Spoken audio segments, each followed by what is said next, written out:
कई बार कुछ स्त्रियों के जीवन में उनके पतियों के द्वारा अकारण ही कई कई प्रकार का लांछन लगाया जाता है।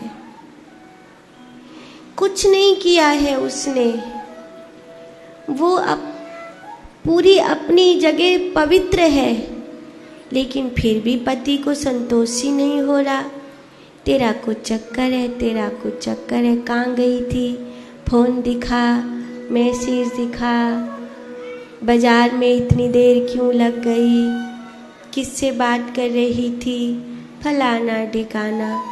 और ऐसे ही फिर कई पतियों को अपनी पत्नियों पर और फिर पत्नियों को कई अपने पतियों पर शक रहता है कि तुम्हारा वहाँ चक्कर है, तुम्हारा वहाँ चक्कर है। और इस चक्कर के चक्कर में पूरी जिंदगी चक्कर में निकल जाती है। क्या जरूरत है चक्कर चलाने की? एक चक्कर चला लिया काफी नहीं है क्या? एक ही चक्कर काफी है, और चक्कर चलाने की जरूरत क्या है? और चक्करों में पड़ने की जरूरत क्या है?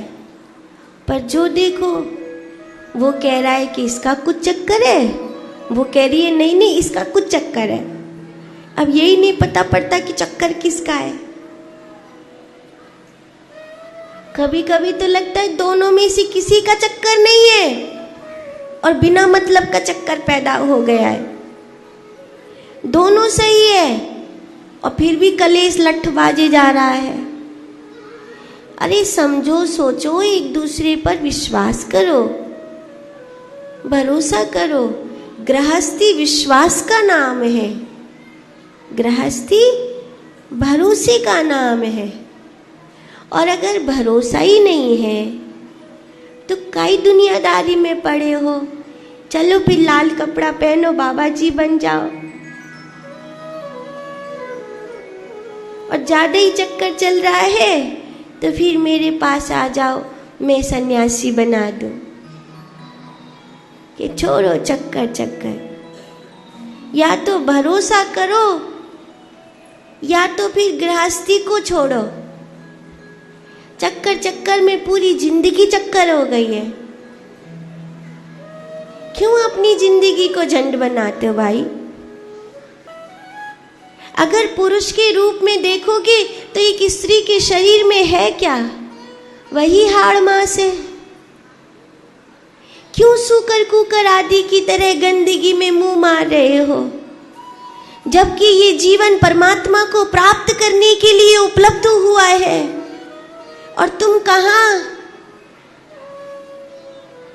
अभी चमड़े में ही फंसे हो, हड्डी मांस मज्जा में ही फंसे हो। 2 दिन ढंग से दस्त लग जाए तो इस शरीर में कुछ नहीं बचता है क्या इस शरीर में? अगर एक स्त्री के रूप में देखो तो क्या है पुरुष के शरीर में? कुछ भी तो नहीं। तुम्हारी इंद्रियों का जो वेग है ये कभी भोगने से समाप्त नहीं होगा। एक पुरुष कितनी भी स्त्रियों को भोग ले तो भी उसका ये वेग समाप्त नहीं होगा, और एक स्त्री कितने भी पुरुषों को भोग ले तो भी उसका ये वेग समाप्त नहीं होगा। इंद्रियों का वेग केवल और केवल ऊर्जा को ब्रह्मरंध्र में स्थापित करने से समाप्त होगा। ये बात मनुष्य क्यों नहीं समझता और बार बार इस संसार में क्यों भटक रहा है? इसीलिए कोई चक्कर मत चलाओ, अब एक ही चक्कर चलाओ कि किसी तरह ये जीवन मरने से पहले हे नाथ तुम्हारा दर्शन कर ले।